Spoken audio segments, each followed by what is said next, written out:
NNRG.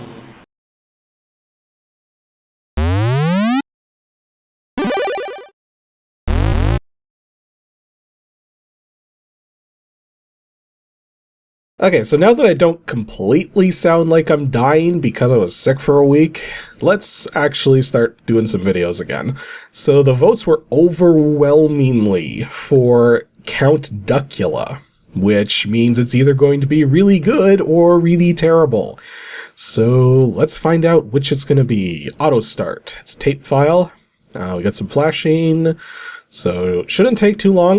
For some bizarre reason, I've noticed that tape files tend to load faster than disk files, and I don't quite get that. Perhaps someone could clue me in on why that might be. But, okay, so we got our loader intro here. This one's Akari Talent, I guess? Yeah, the funny thing is, I'm noticing this intro here is glitching a little, but I've got it on PAL mode, and I know that it's, that this is a PAL build of the game, so not quite sure why it would be doing that. But in any case, let's move on from this. It's got intro by Excel, get some more flashing, and oh, well that was fast. So apparently unlimited time is the only trainer we've got. I think we'll just live without that for now. Start game. Okay, that's interesting.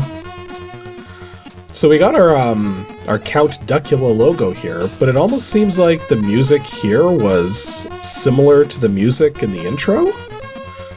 Like, maybe I'm just imagining that, but... Okay, well we just got a static screen here, so I guess if we press the button Okay, there we go. So that is the titular Count Duckula. You can move left and right. Oh. Okay, that doesn't happen often. The fire button is the jump button. I was so used to C64 games where you have to press up to jump, but this is not one of them. Here you get the fire button. That's kind of nice. Oh. Okay, that's interesting. If you get hit, you seem to only lose time. So I guess that's why the time limit is important. I guess we've got 10 minutes to beat the game, and that's it. Okay, so we got a door over here, which we can't seem to get through. I guess we need to find some items first. And, wait a minute.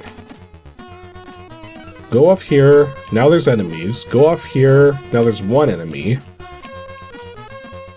Okay, that's very weird. The enemies seem to be random every time you enter a screen. So like, if you're not pleased with particular enemy layout, you just keep going back and forth until you get one that you're okay with? I guess. Okay, I got some rocks to dodge here, so do my best. And there we go. And we got another door. Okay, that doesn't help. Okay, yeah, now there's like that... Okay, that makes it look really difficult. So let's try to go back and forth until we get the screen without the mummy walking back and forth. Yeah, that's very weird that it allows you to do that. Well, continuing to make progress through these screens here. We got another door that we can't go through. So, my guess is we're gonna have to find some keys or something. Okay, what? Did I, like, jump through the floor? I think I jumped from, like, there or something, and it just... yeah, I can't get it to do that again. That was weird. Like, I was about to say maybe you could climb up this rope, but I was watching it, and yeah, it looks like there's something going up and down it. Well, maybe I can still go up and down the rope myself anyways, but I'm gonna wait for a better moment. And all of a sudden, someone's at the bottom of the screen there? I have no idea what's going on. Okay, I found a key, but it's being heavily guarded by just some kind of bat and a mummy. And unlike all the other screens, I can't get this one to change its enemies, so I guess these ones are permanently here. So some enemies are random and some are not? Okay, well I think I got the key. Oh yeah, there's a little thing at the corner there that says 1 now. It was saying 0 before, so I'm guessing that's my keys.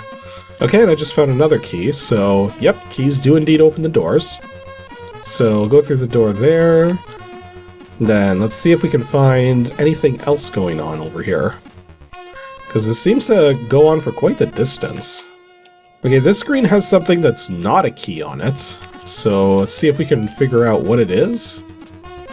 Okay, so it's entered our inventory there. Don't know what it's for, but might find out.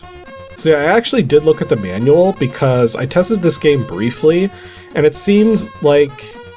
It didn't seem like I could figure out what was going on at first, so I checked the manual just to make sure I wasn't missing anything, and the only thing I was missing is that to use those items that are down there, you gotta use the 1 through 3 keys on the keyboard. So because that item entered my 3rd inventory slot, I gotta push the 3 key if I want to use it. Okay, and now we got some kind of butler there. And now it's not the butler. Yeah, it's a little weird how random the enemy selection can be. Okay, I really don't like the pattern the bats move in. So I'm starting to think that 10 minutes, yeah, we might not make that. Especially because we keep getting hit by everything. Oh, disappearing floors, really? And of course, it disappeared. The disappearing floors vanished now that I've left the screen. Now, thankfully, I do kind of remember where it was, so let's see if we can get rid of both the bat and the mummy, or at least the bat. Okay, whatever. I guess I'll just do it without the mummy present. Okay, it was right there. Okay, we got by it. So let's get that key there, jump over the mummy. So we got a couple keys now. So the question is, where do I want to go? This game is just basically one big... You can fall through the floor down to the screen below? Oh, that is evil. Because now I'm not going to have any idea where that floor was in relation to where I just came from. Okay, so making some jumps across the top here. I have a funny feeling it's going to like drop me down another invisible floor at some point, but... Starting to understand why there's an unlimited time option now, because... It doesn't seem like it would be possible to beat this game on your first go, just because there are so many hidden traps, and you lose time when you get hit. So, yeah, there's like a pedestal on that top screen there, and the door is blue instead of red to go into it. Like, we're probably not going to figure out what it is because I am running very low on time, so...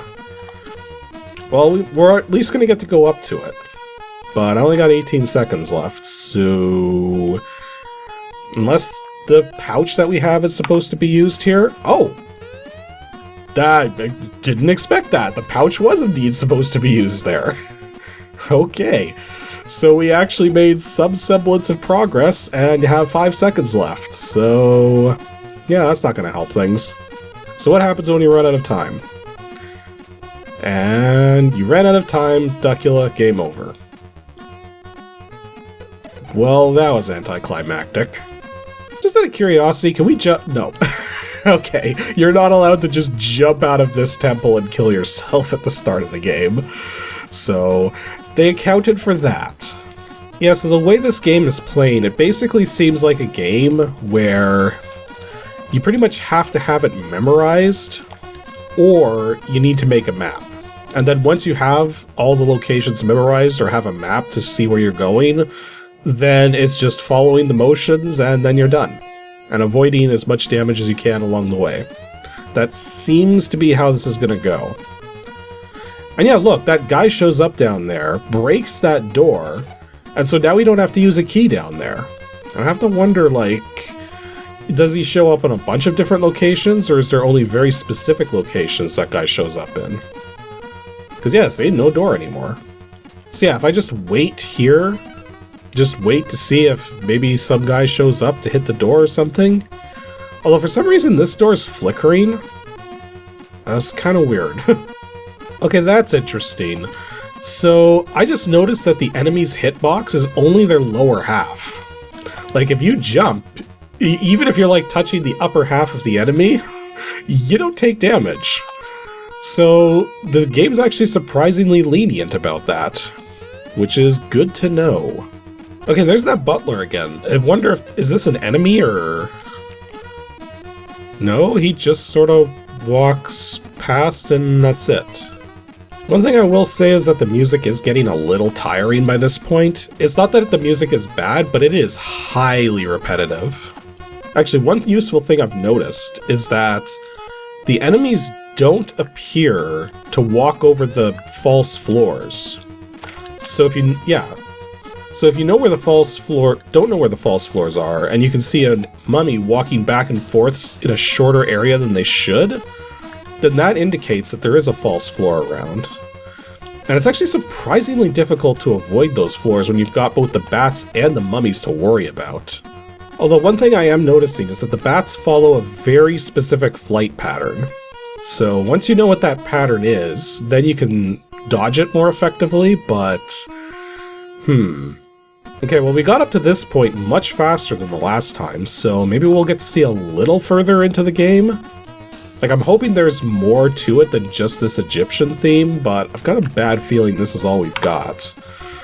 But we'll put the pouch down there and keep moving forward and see what else we can find. Okay, yeah, so I just came onto this screen here, and the mummy at the top there is not walking past that middle area. So there's probably a false floor right in front of me. So, time the jumps, and there we go. Okay, that's interesting. There's like a blue door at the top there. Some kind of mask going on. And then there's like, almost like a saxophone behind like a glass cabinet? Like, is that the goal? Do we have to get the sax? Well, we got a new item here. Looks like a hammer of some sort. Unfortunately, I don't have a key to actually get to that final section there. So, it looks like I'm gonna have to backtrack a bit. And yep, I was right, there was a false floor there that I managed to avoid the first time. Okay, so I need a key to get the mask, which I'm clearly gonna need, so... Whoops, and I just fell a massive distance. That may or may not be a bad thing, depending on, like, how much stuff I have to catch up on here, but... yeah, that wasn't good. And I just lost a massive amount of time because I was running in place with the mummy that I was trying to jump over. Because it turned around just as I was reaching the same point. So I just lost like nearly a full minute. So I think this is about to end here. Which...